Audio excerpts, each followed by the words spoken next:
जीवन बगिया ऐसी उलझे, फूल उगे कम, कांटे ज्यादा, सिमटा जीवन, डूबी सांसें, आना है तो अब भी आजा। यदि आपने अभी तक अंतिम अध्याय नहीं देखा है तो कृपया करके अंतिम अध्याय देखें। वह चिंता में बैठा है दरबार में। दरबार चल रहा है, काम की बातें चल रही हैं, लेकिन आज उसका मन यहाँ नहीं। मन कहीं उड़ गया, मन पक्षी किसी दूसरे लोक में जा चुका है। जैसे त्याग घट गया, एक छोटी सी बात, जैसे खुद अष्टावक्र छप्पर पर चढ़कर बोल गए। तभी उसने देखा कि दरवाजे पर कुछ झंझट चल रही है। एक आदमी भीतर जाना चाहता है और दरबार से कह रहा है कि मैं इस सराय में रुकना चाहता हूँ, और दरबान कह रहा है कि पागल हो, यह सराय नहीं है, सम्राट का महल है। सराय बस्ती में बहुत हैं, जाओ वहाँ ठहरो। पर वह आदमी कह रहा है मैं यहीं ठहरूंगा, मैं पहले भी यहाँ ठहरता रहा हूँ और यह सराय ही है। तुम किसी और को बनाना, तुम किसी और को चराना। अचानक उसकी आवाज़ को सुनकर इब्राहिम को लगा कि यह आवाज़ वही है और यह फिर वही आदमी है। उसने कहा उसे भीतर लाओ, उसे हटाओ मत। वह भीतर लाया गया। इब्राहिम पूछा कि तुम क्या कह रहे हो, यह किस तरह की जिद कर रहे हो? यह मेरा महल है, इसको तुम सराय कहते हो, यह अपमान है। उसने कहा अपमान हो या सम्मान हो, एक बात पूछता हूँ कि मैं पहले भी यहाँ आया था, लेकिन तब सिंहासन पर कोई और बैठा था। इब्राहिम ने कहा वे मेरे पिताजी थे, मेरे पिता के पिता थे। और उस फकीर ने कहा इसके भी पहले मैं आया था, तब कोई दूसरा ही आदमी बैठा था। तो उसने कहा वे मेरे पिता के पिता थे। तो उसने कहा इसलिए तो मैं इसको सराय कहता हूँ। यहाँ लोग बैठते हैं, चले जाते हैं, आते हैं, चले जाते हैं। तुम कितनी देर बैठोगे? मैं फिर आऊँगा, फिर कोई दूसरा बैठा हुआ मिलेगा, इसलिए तो सराय कहता हूँ।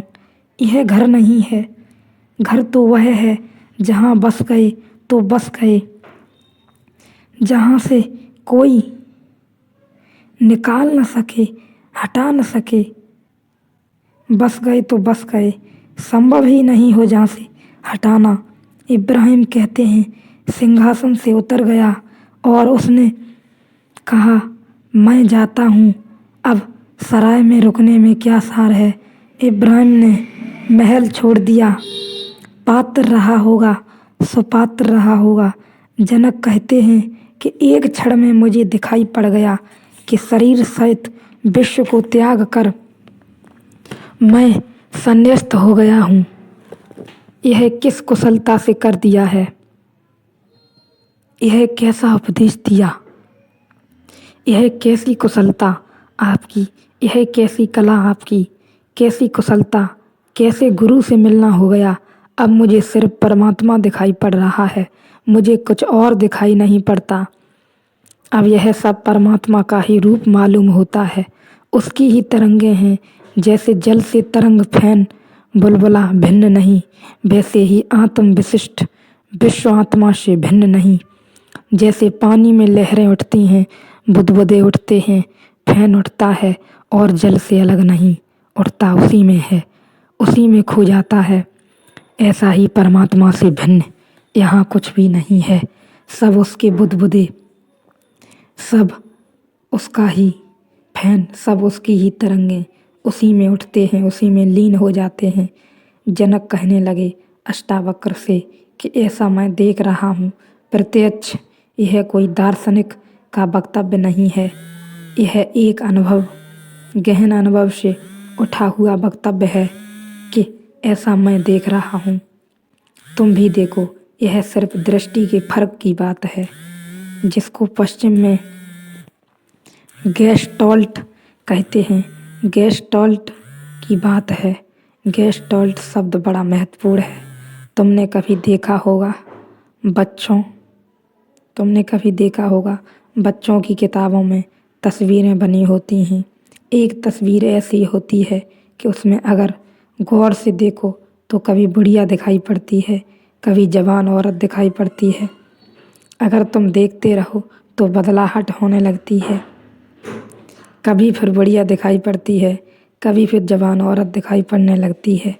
वही लकीरों दोनों को बनाती है। लेकिन एक बात तुम हैरान हो जाओगे, वह तुमने शायद ख्याल न की हो, दोनों को तुम साथ साथ न देख सकोगे। हालांकि तुमने दोनों देख ली उसी चित्र में। तुमने बुढ़िया देख ली उसी चित्र में, तुमने जब औरत देख ली। अब तुमको पता है कि दोनों उस चित्र में हैं, फिर तुम दोनों को साथ साथ न देख पाओगी। जब तुम जवान को देखोगे तो बुढ़िया खो जाएगी, जब तुम बुढ़िया को देखोगे तो जवान खो जाएगी, क्योंकि वही लकीरें दोनों के काम आ रही हैं। इसको जर्मन भाषा में गेस्टाल्ट कहते हैं। गेस्टाल्ट का मतलब होता है देखने के एक ढंग से चीज़ एक तरह की दिखाई पड़ती है, दूसरे ढंग से दूसरे तरह की दिखाई पड़ती है। चीज़ तो वही है, लेकिन तुम्हारा देखने का ढंग सारा अर्थ बदल देता है। संसार तो यही है।